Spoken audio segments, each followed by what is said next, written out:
Hey, Monica. Hey, Jennifer.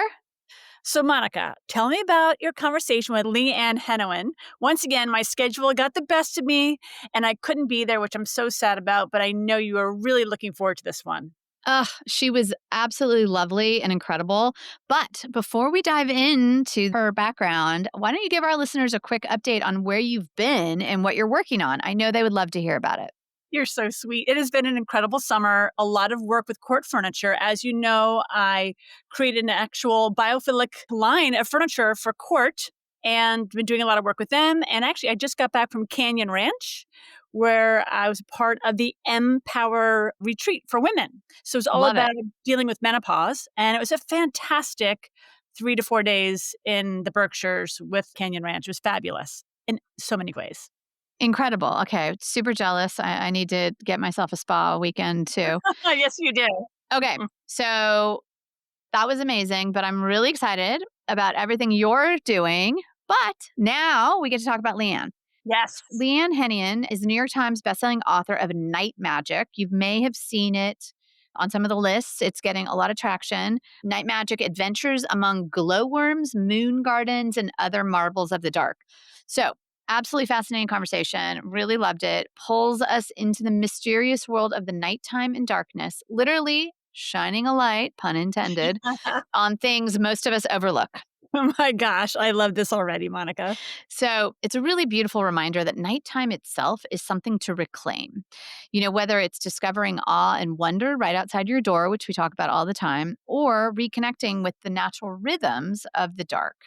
Leigh Ann really makes you see the night in a different light. Ha ha. Uh-huh. Well, that message feels so timely, especially right now. We've been talking all season about how disconnected we are from nature and, of course, from ourselves. We're surrounded by screens and artificial light 24/7, and it's no wonder we've lost touch with our natural rhythms. Yeah.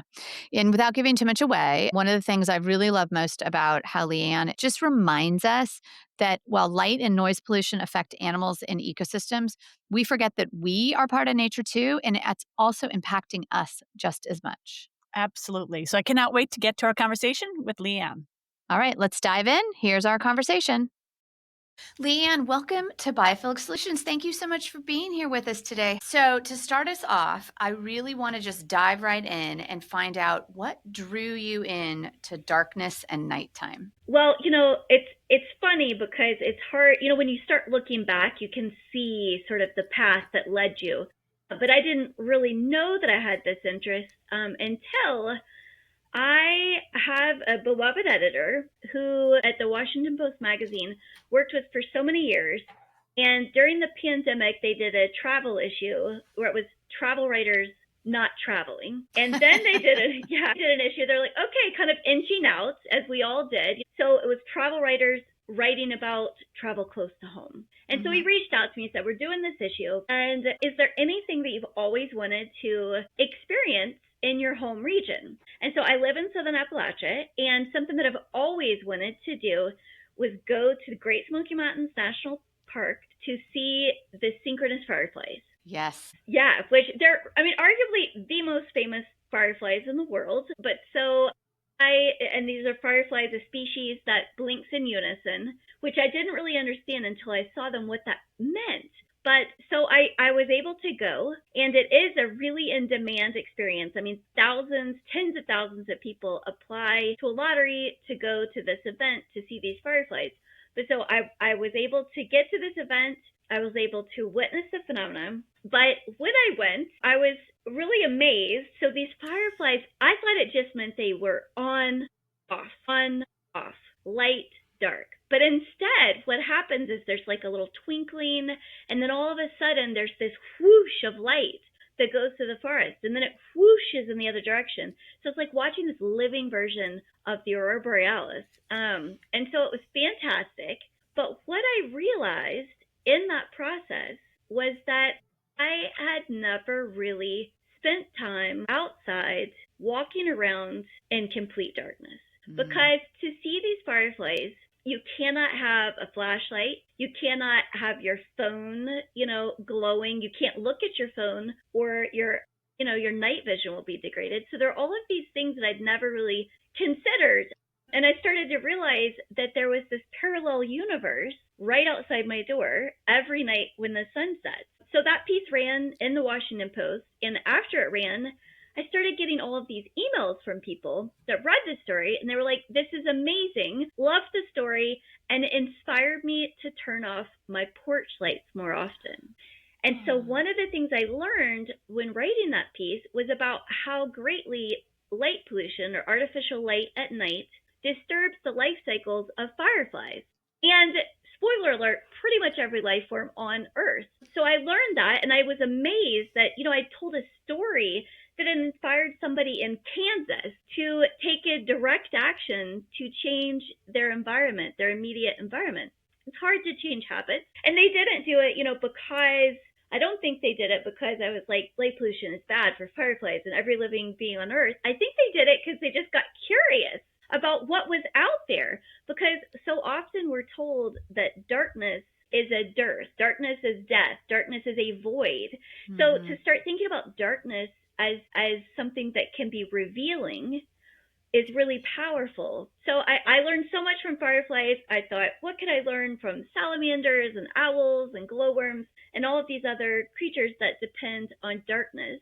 And so that set me on the larger quest that I write about in the book.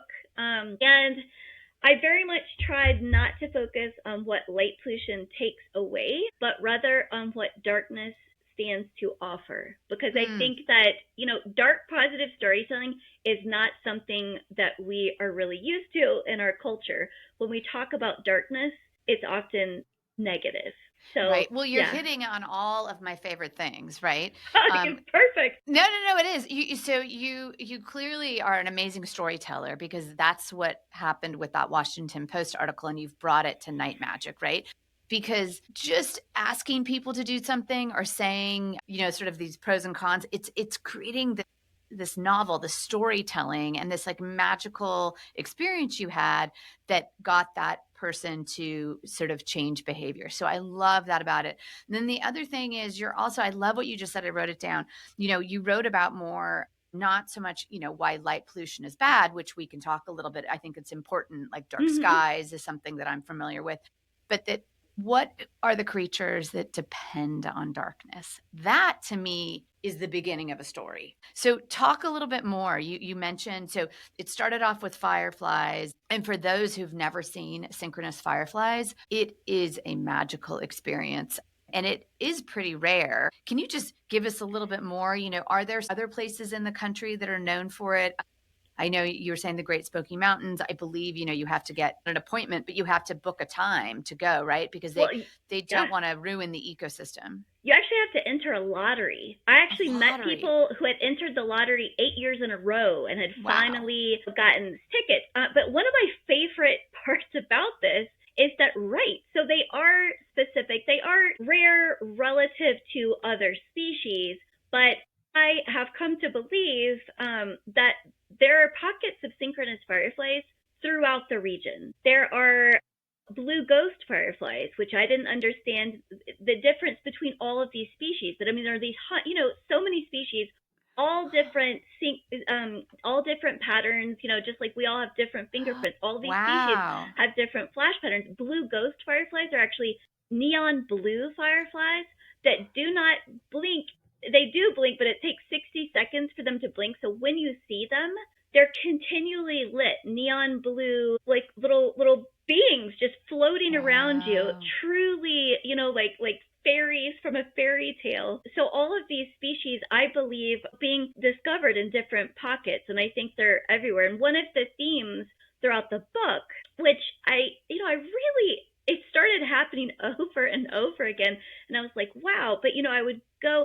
I specifically chose to follow this quest through my home region because it's really important for me. I could have gone to sought out the darkest places on Earth. I could have sought out species on different continents, but I feel like it was really important to take my home landscape and explore it. And I truly discovered that I thought I knew my home landscape, but I only knew half of it. I only knew the daylight half. So wherever you are, I'm presenting this concept wherever you are, and no matter how well you know your home landscape in daylight, there is a whole other path for you to discover. And so over and over again, I went seeking these things. Sometimes I would go, a few counties over. Sometimes I would travel to a different state. I would be, looking for these different species, ultimately to discover that they had been with me the entire time. I mean,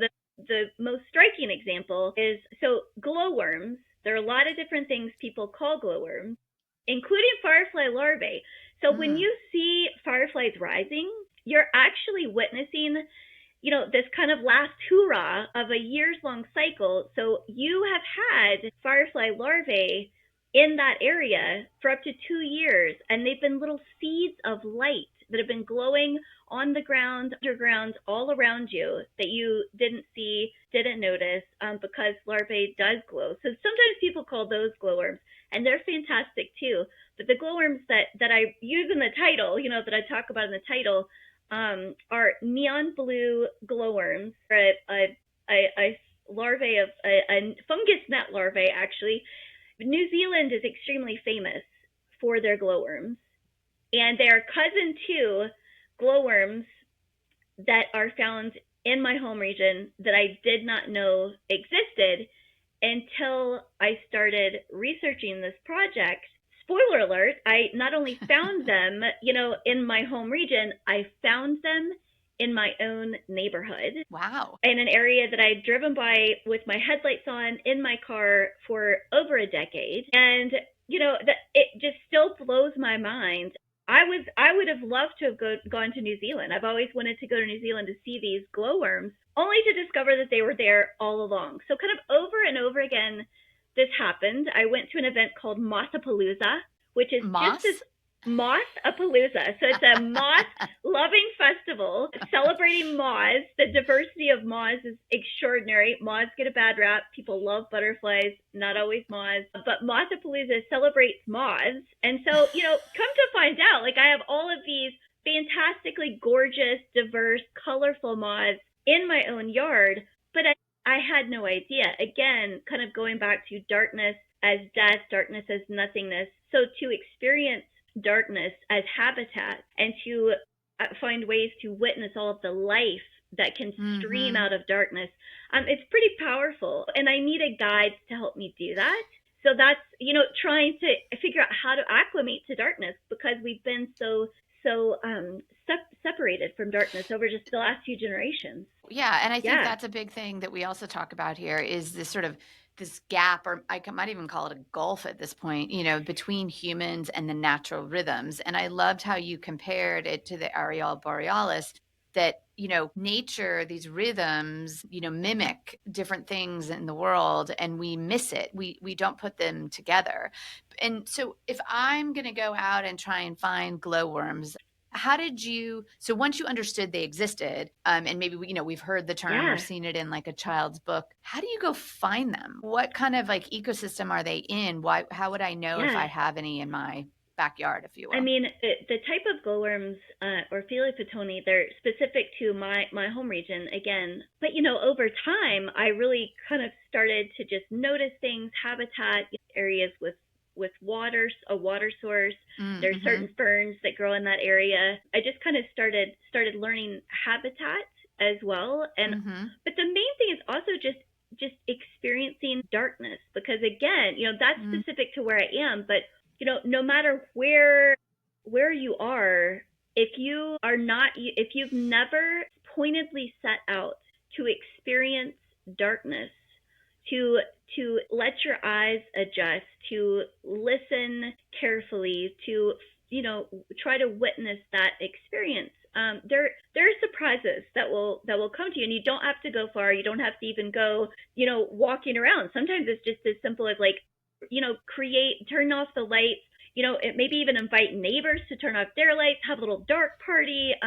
What is out here? What can we experience differently? It's really exciting, just this concept of discovery. I think we often think about, everything's been discovered. If I don't know it, somebody else might. But, throughout this process, it's so exciting. I mean, new species are still being discovered. The night world is incredibly, underexplored, really. Yeah, well, and you made a good point earlier about sort of we're so used to exploring, obviously, in daylight. We're out, we're about, we're going to work, we're taking the kids to school. Yeah. And the nighttime, yeah, we sort of inherently just sort of come inside and we don't experience it. And maybe in the summer we're out more, but that's usually because daylight has extended.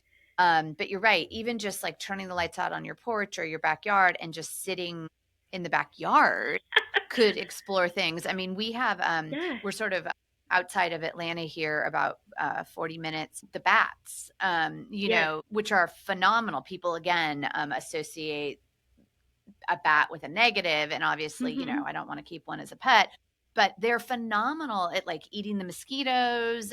And that's super great for the ecosystem. You don't have to spray if you have a bat box. And so you'll see the bats come out at night. And if you can get past the what we think about bats, that they're vampires, it's a magical to see them out. Talk about a little bit. The other thing that when you were saying Mothapalooza, I feel like every once in a while in the morning, I'll come out and there'll be a Luna moth, which is, I tell me if Luna moths came up, because to me, they are absolutely stunning. And maybe we'll put a picture in the show notes. But that's a moon, right? Luna nighttime moth. Tell us about sort of that, because I feel like they're rare. You see them every once in a while. Yeah. I love Luna moths. I mean, they're just amazing. so gorgeous. Mm-hmm. So Luna moths, they're mentioned in the book. It ended up being a Cecropia moth that actually becomes a main character in the book. But so Luna moths and Cecropia, they're a little bit larger, but they're both like extremely large moths. I mean, yeah, like they could be, can be like the size, your hand, yeah. Yes. We're holding up our hands now for this. Like, it's like, this is how large. Because I think that people really have they perceive moths as like just drab, dull insects that are going to eat your clothes. Right. Like, and the Luna is like, you're holding up your hands, like could be 4 inches. It's green. It's this beautiful green. It has sort of not eyes, but little brown. I'm sure that there's a reason for that.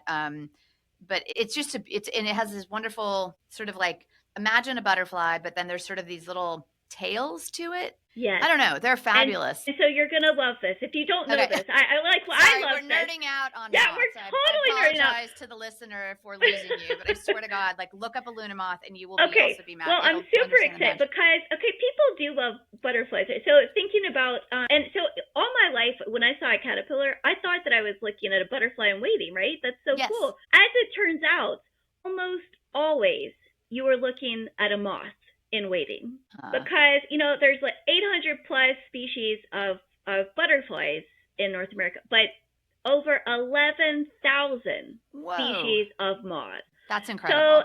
So the daylight world that you love, the forests, the gardens, all of this is dependent on moths. Moths are heavy hitters, night shift workers that are basically building the world that we love, and they really do not get a lot of credit. But the thing about the Lunas that I want to tell you, I was so excited when I learned this, but just to geek out a little bit more, moths and butterflies, they have, the scales. So it's like, but so on, like kind of like almost like eyeshadow. Like if you, so they come off as they age and naturally, but that actually for a moth acts as an invisibility cloak, because bats are calling, and that actually absorbs. That's like kind of like a, sound absorber. But so the thing about the Luna, those streamers, so those streamers are actually specifically because as bats are, echolocation, they're trying to find the moths, they're trying to eat the moths, those streamers scatter their calls so that the Luna moth can escape. It scatters the That's incredible. I know. It's incredible. So it's like they're just out there. They're having there's all this drama with the bats and the moths and and it's funny. I actually went to another event, so at Mothapalooza. I went to another event, a bat blitz. So, so I attended a bat blitz with bat biologists and bat enthusiasts. And it's like, how many bat species can we identify in a certain amount of time? But, so I was at a bat blitz and it's like, well, somebody's like, oh, moths, just don't love them. So it's like all of the different, we all have these, creatures that kind of make us nervous or scare us. I actually think with moths, and I do talk about this in the book, it's pointed out to me, a lot of times when we encounter moths, we're seeing them beating against our porch lights.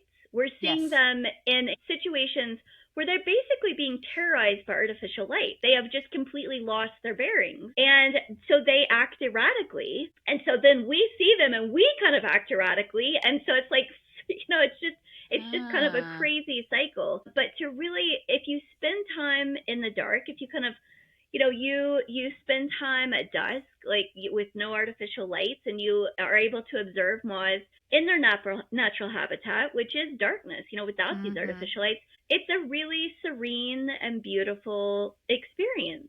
And, kind of something you said earlier, reminded me of this, but sometimes I kind of over and over again, I feel like I have to relearn, like, I am an animal. And it's hard to remember that. But so watching all of these different creatures and how they respond to artificial light and watching them really, struggle and be confused and act erratically, it's really amazing. Over time, though, I think it really started helping me understand that artificial light also does that to me. It's truly a physiological force that is as an animal, it is also affecting me. And I think over time and over the journey that I went on to appreciate natural darkness in this age of increasing artificial light, it helped me start to relate to not only darkness differently, but to light differently. And so that's been really an interesting journey for me personally. Well, yeah. And so tell me some of the surprising things that you learned about how light affects, or light pollution, I should say, affects ecosystems, including ours. I think the point you make about the moths, we see them come to our light. We somehow think that's a nuisance, or I don't know what, we don't want them to get into our homes. But really, I think you've turned it around, that we're sort of driving them crazy by having those lights on, which I think is it's unfortunate, but it's like a really important thing to think about from a, understanding what's happening here. It's not that a moth is attracted to light. It's the light's driving the moth crazy, which is, it's completely disrupting. Right. Because it's an unnatural, I guess that's it. They are attracted to the light, but there was no light. Like, we created it. Right. And the poor moth is now having to deal with it. Yeah. So not only are they attracted to it, I mean, the artificial light actually has been shown to affect, it disturbs every part of their life cycle. There are actually moths that forget to, there are caterpillars that forget to pupate because of artificial light. Wow. Like, they forget to evolve, in a sense, like metamorphosize. So they forget, artificial light it's affecting trees. One of the real shockers, to truly start thinking about plants, like, we obviously photosynthesis, we're all kind of like, elementary school science. We understand, we think of sunlight, but we don't really think of darkness, right? So a plant is helped by sunlight. I don't think we often are given the opportunity to consider how important darkness is to a plant's life cycle. So, for example, researchers have found that trees in areas with a lot of artificial light, it is actually adjusting trees' bud burst timing, and it changes the timing of when they drop their leaves. It's literally changing the timing of seasons. Really, there's some really recent research that shows that light pollution and exposure to artificial light is actually making leaves tougher. So it's like toughening leaves. And what actually happens there is that when those leaves become tougher, it becomes more difficult for caterpillars, other insects to eat these leaves. So there are all of these, like, incredibly nuanced things that are happening due to exposure to artificial light that we just are not thinking about. And so I can feel, it's like, oh, we have so much to worry about. And then here I come with this whole other thing that is disrupting, that is creating, I didn't know the light on my porch was the problem. Yeah, so it's like all these negative things. But the amazing thing with light pollution is that we have this environmental challenge but it's one that can be solved on a micro level. We can take care of it immediately. And we can take care of it immediately. We can, and it's kind of like there's the metaphor. Always with light, we use the metaphor, like, I'll light the candle next to me, and then it's like we can banish the darkness. Well, it's like, I'm kind of here to say, we can turn off our lights, and then we can inspire our neighbor, like, to turn off their lights, and we can also pass the darkness. We really do have that ability, and we can start talking to, neighborhood councils, municipalities, HOAs about street lights. And there are a lot of different things. A lot of people are super nervous. There are also, timers on lights, shades that you can put on lights so that the light is not, creating light trespass, where it's, concentrating the light. So there are just a lot of different ways we can think about it. But I think the really exciting part is that we can start thinking about it, and we can start just making these really small changes that can lead to big changes. And in the process, again, we can discover things. Like this is, how to, I think people protect what they love, and I just don't think we really even know the dark. Still, I've been at this for years now, and I'm still discovering, new things about my own neighborhood. So, Right. yeah, so it's exciting. We'll talk a little bit about night sky regulations and light pollution, because I think, I love the idea of like timers on our porches and the idea, but I do think that thinking a little bit bigger of, getting your neighborhood or your HOA or even your municipality to adopt night sky regulations. Talk a little bit about that, because, Sure. That's a big deal. Yes. And can make a huge difference. Yes, huge difference. And so Dark Sky International is an organization that leads in this. They do a fantastic job. They have a lot of resources on their website for people who would be interested in how to make a difference myself. They have programs for dark sky communities that give people guides, what could we do on a larger scale. So it kind of goes on from there. They have so many wonderful resources. I think a lot of times when people talk about light pollution, they talk about how light pollution is preventing us from seeing the stars, which it is, which it absolutely is. And I kind of started to realize, it's like we're at a point where a lot of people in a lot of, especially urban areas, we're already at a place where we cannot see the stars. So offering that as an enticement, it's like, but, we haven't even experienced that generationally. Kids that are teenagers even right now, don't know the darkness as we have known it in our lifetimes, because it does not exist. But it can. That's the thing. Right. It's like darkness can be restored. So we don't even know the darkness, like we don't even know the night world that is directly around us, which was striking to me. So it's kind of like thinking, if we can start to just know the darkness that is directly around us, then as that sort of grows, like over time, that is how we will again be able to see those stars, Yes. To be able to see the night world around us. And I do also love this. So I had no idea. Like a lot of people, I thought that, we gain night vision. So it's like 20, 30 minutes, we gain night vision, we can see at night. But actually, as humans, we incrementally gain night vision for hours. So if you have never pointedly set out to experience darkness, to see what to figure out what you can experience, to what you might be able to observe in darkness, like you don't even know your full powers, right? Because how often do we go for hours in the absolute darkness without looking at a phone, without using a flashlight? So it's really amazing. I mean, I learned not only about all of the other species, but myself as a human, circadian rhythm we're familiar with, and I think a lot of people are familiar with this concept that artificial light affects our sleep, our circadian rhythm. Yep. But our circadian rhythm also affects so many different things in our bodies. Our sense of smell actually heightens at dusk.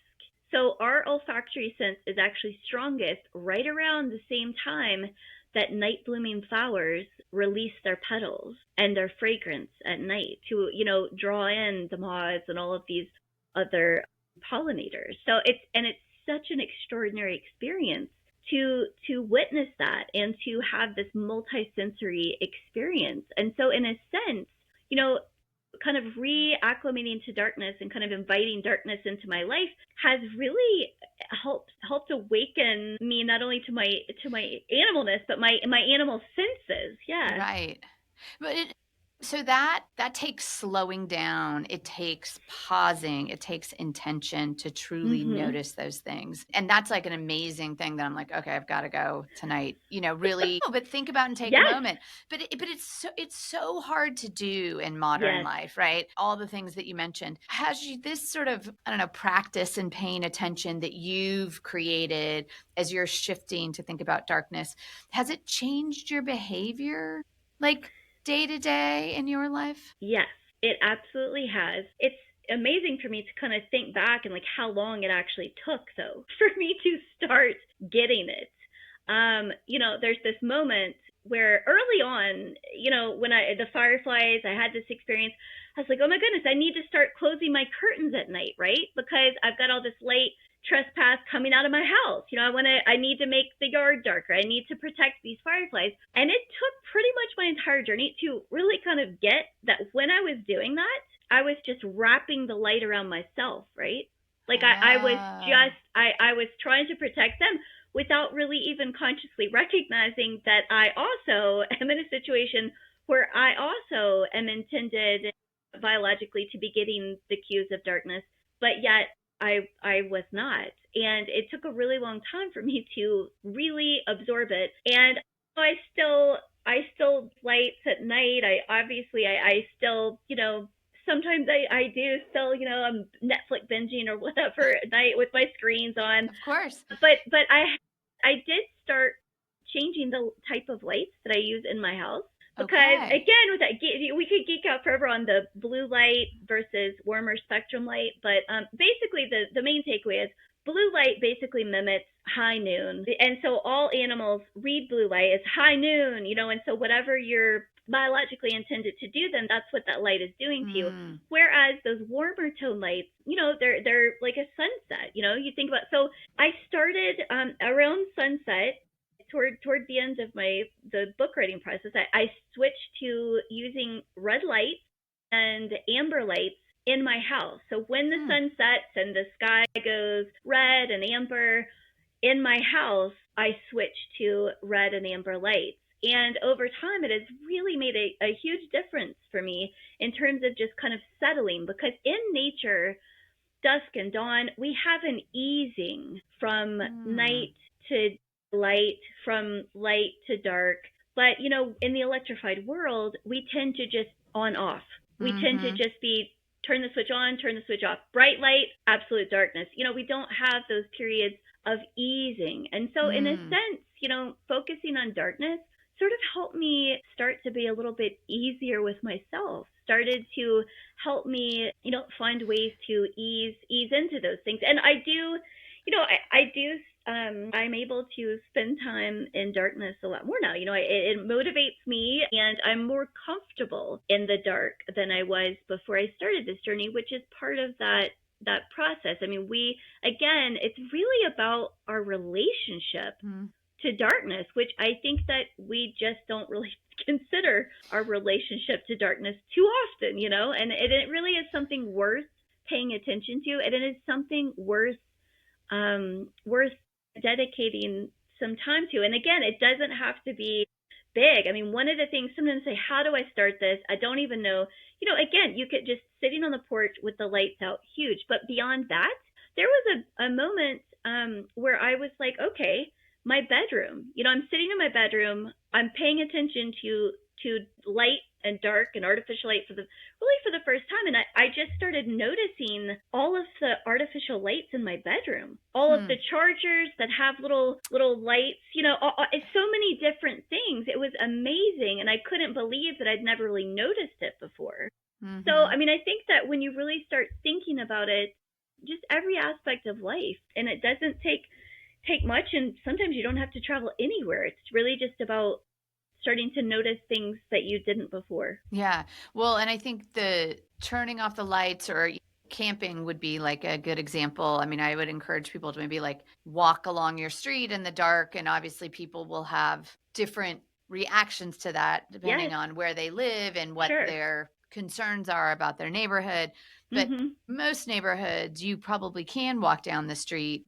But it's like really finding a place that you can go sit, to your point, and really have not just 30 minutes to adjust, but longer periods of time. And again, it's just, probably it's like a corner of your backyard where you can turn off the lights is a great place to start, just to kind of create that memory and awe that, probably as kids we had, right?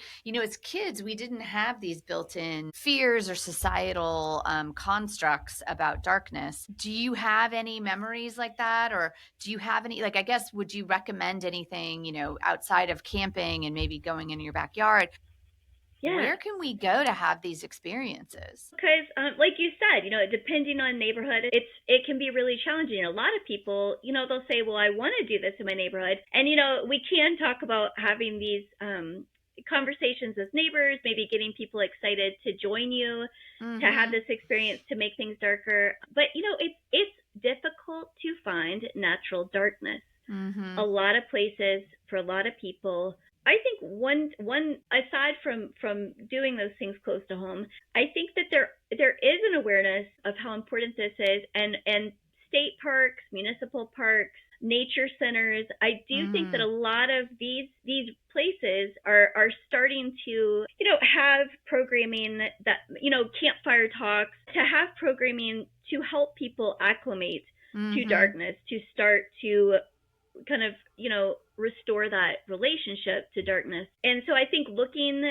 at places locally that might have those programs are it's a great place to start, because not only are you going to have a place where maybe you feel safer to do this, you're going to have access to a guide who is going to be more comfortable with the dark and is going to have experience in things like, for example, if you are going to walk in the dark on a, through your yard, down a path, off of asphalt, you want to walk heel toe, because that's going to help you not trip. So you do this kind of pronounced heel toe. Truly, people who have spent time getting to know the biodiversity of night, but also who understand how to more safely navigate darkness Mm-hmm.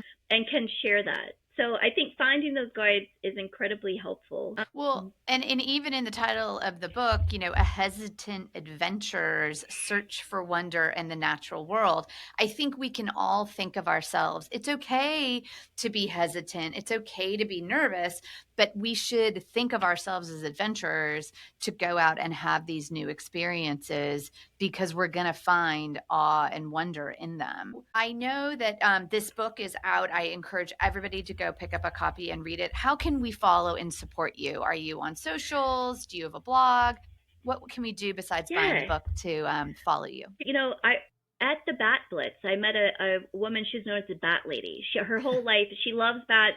She's encouraged bats. But something she said, and I think it just applies to darkness too. But she told me, she was talking about bats, but she said, if you're afraid of something, it probably means that you have something to learn from it. Oh, And yeah. I just love that. And I really, I have learned so much from spending time in the dark. And my dream is that people can read the book, so they can read Night Magic and read about my adventures among glowworms and moon gardens and other marvels of the dark, and that it'll inspire them to have their own adventures and kind of their own journey.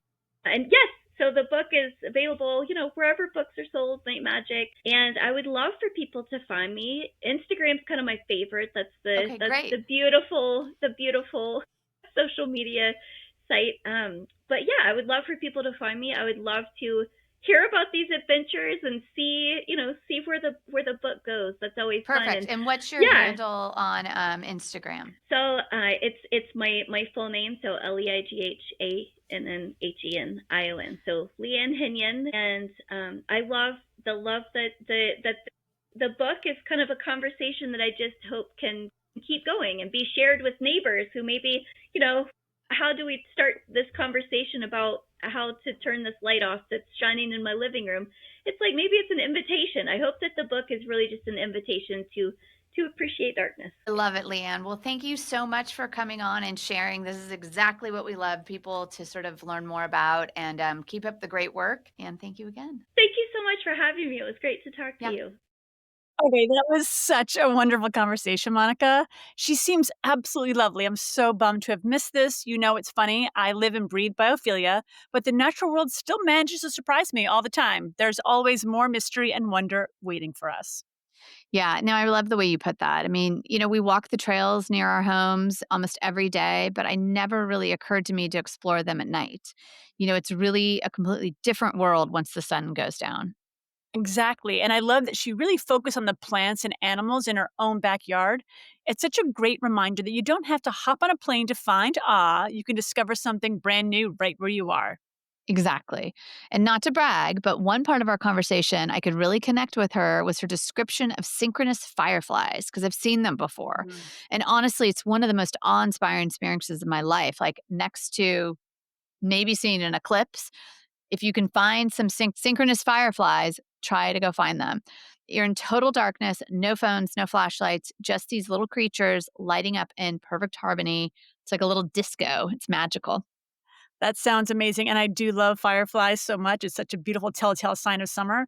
And I also really love that Leigh Ann talked about easing into periods of light and darkness. It made me think about how often we have every overhead light blazing, Netflix on the background, and a phone in our hand at all times. No wonder we feel so dysregulated.